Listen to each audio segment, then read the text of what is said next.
반갑습니다. 짚고 넘어가사 이병준입니다. 여기는 부부관계도 짚어보자, 남편과 아내의 관계도 짚어보자, 남편 아내 사용 설명서 코너가 되겠는데요. 오늘은 20번째, 버럭쟁이 남편, 왜 남편은 화를 잘 낼까, 두 번째 이유를 말씀드리겠습니다.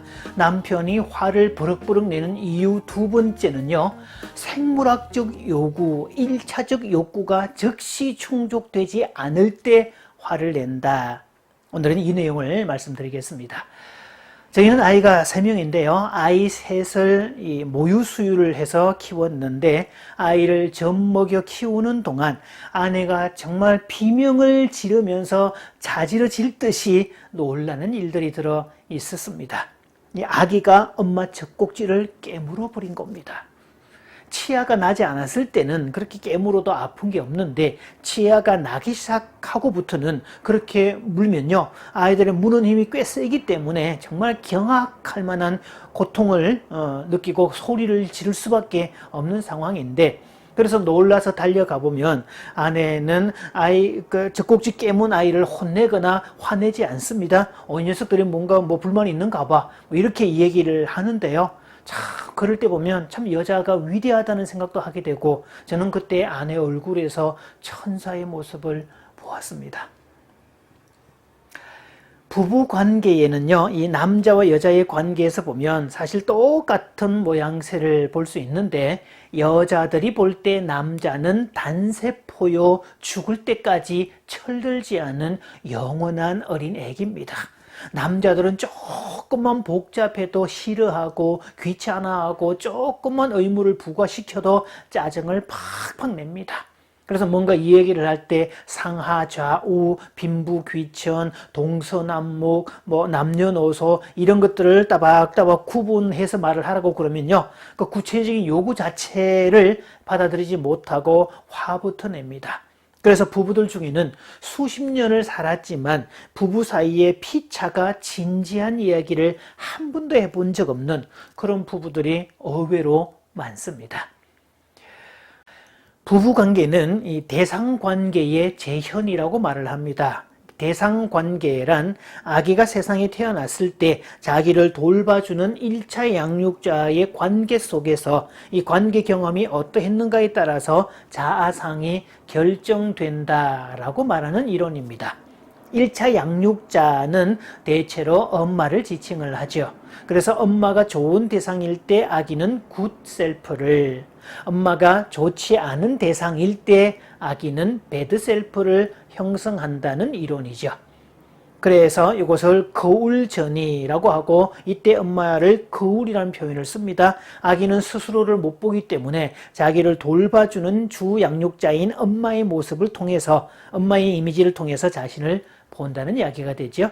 그래서 인생에 있어서 좋은 엄마를 만나서 그렇게 돌봄을 받았던 것은 인생에서 아주 행복한 시기에 속합니다.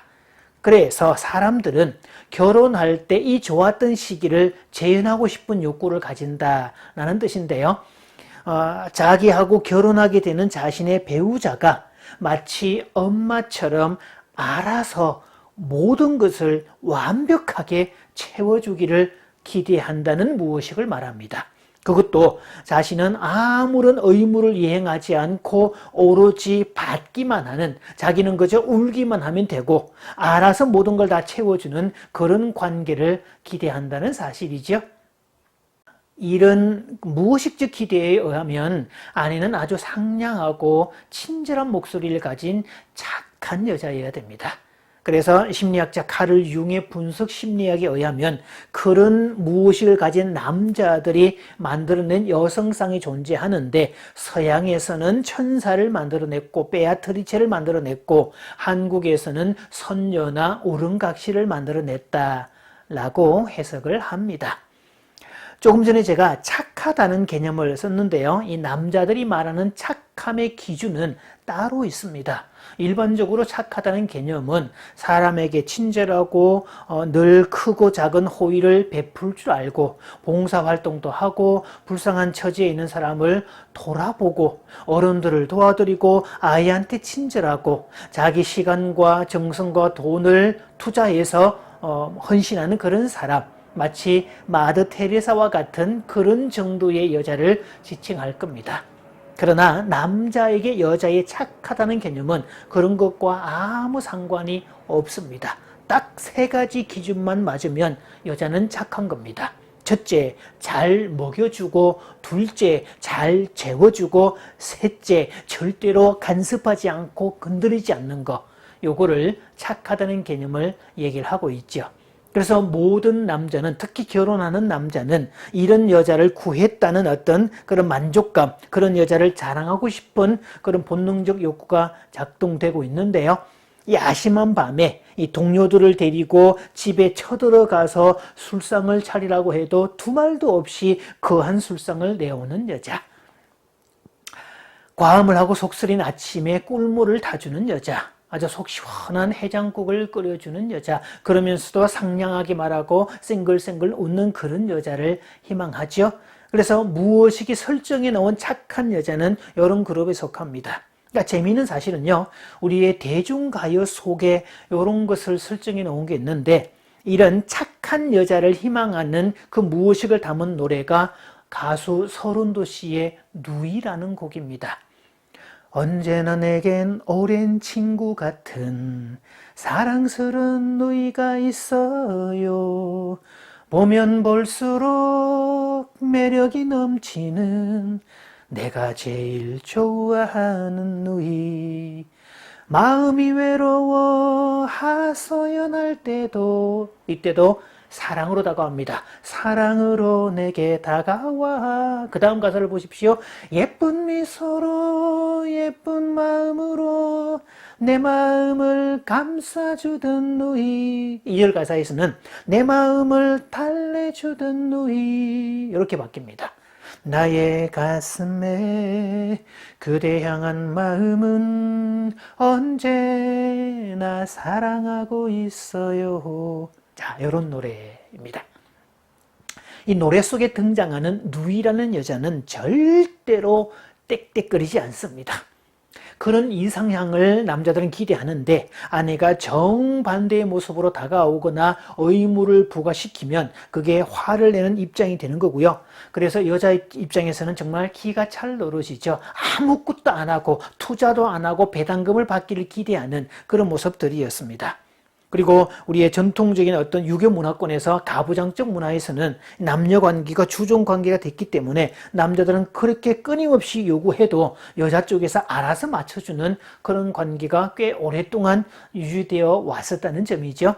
그러다가 요즘 시대에 와서는 상황이 달라졌죠. 그렇게 살다가 여자는 끊임없이 부어주기만 하다가 세월이 흐르는 동안에 중년기가 되고 나의 이제 노년이 되면 남편으로부터 되돌아오는 어떤 것도 없다는 사실을 깨닫고 더 이상 부어주는 역할을 중단합니다.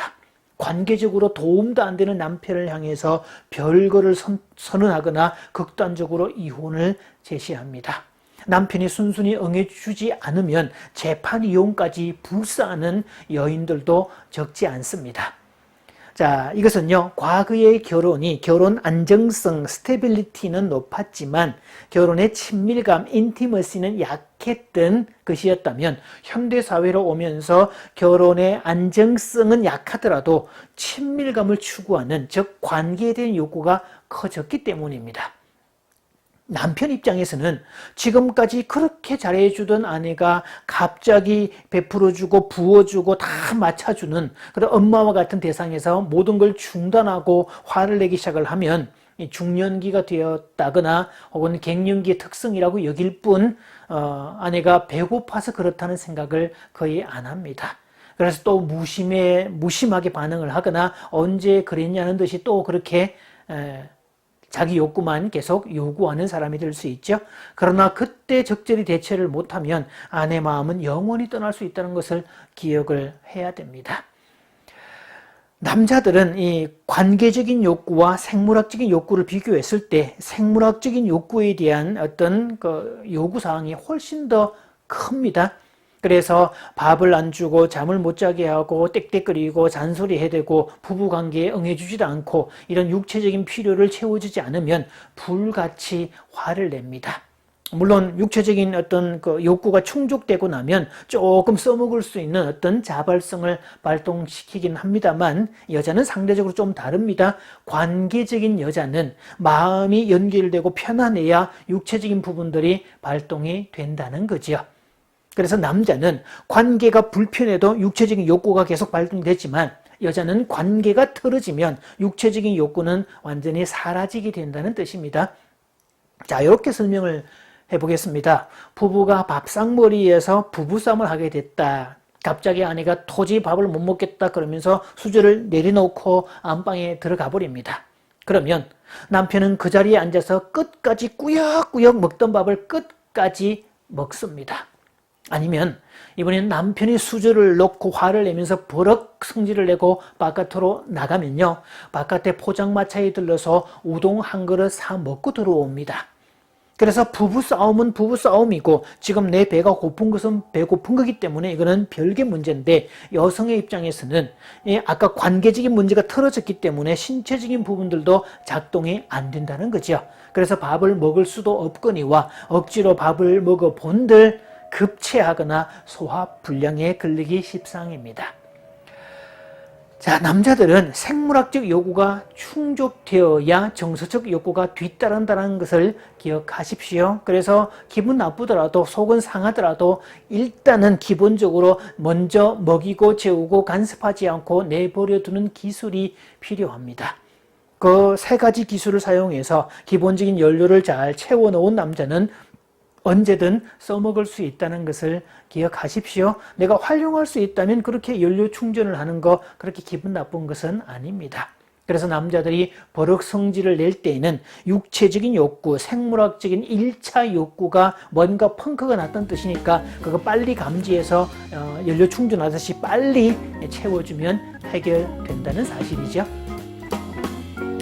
오늘도 이 남자들이 버럭 성질을 내는 이유 두 번째 말씀을 드렸습니다. 남자들은 생물학적인 욕구, 신체적인 욕구에 관한 이 욕구가 즉시 충족되지 않으면, 그러니까 아기들이 화를 내는 것처럼 젖꼭지 때문에 아기처럼 화를 낸다라는 얘기를 드렸고요. 다음 시간에도 이 남자들이 왜 그렇게 버럭 성질을 발동하는지 말씀드리겠습니다.